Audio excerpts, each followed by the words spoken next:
Business in Vancouver joins us now for a couple of business stories. Good morning, Hayley. Good morning, Randine. Let's start with Burnaby-based Best Buy. They're doing well, but there's one division that isn't. That's right. So across the board, Best Buy, when they released their second quarter earnings report this week, surprised many people. They're doing quite well.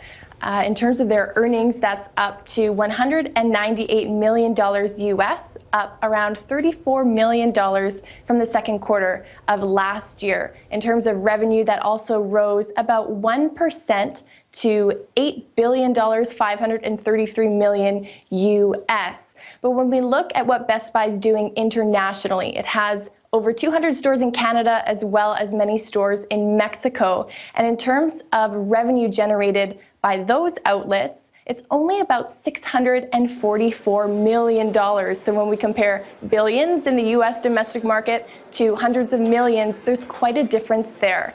In terms of revenue, it actually declined around 1% for its international outlets. Now, the reason for this, the company says it's because of negative foreign currency rates. If you held that constant, currency didn't change, you actually would have seen a 4.1% increase in terms of revenue.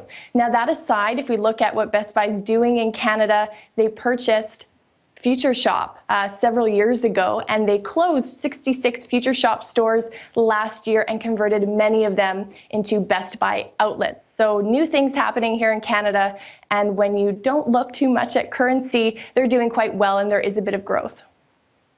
Hayley, we are out of time, unfortunately. Just 20 seconds, encapsulate this Fraser Institute study. We're spending more money on taxes now than food. That's right. When you combine the taxes we spend on food, shelter, and clothing, it's significantly more what we spend in taxes. So this has been a 1,939% increase when we look at 1961 to 2015. A lot of tax. Hayley, thank you so much for that depressing notion. Thanks, Randine. Okay. Hayley Woodin from Business in Vancouver. Thank you.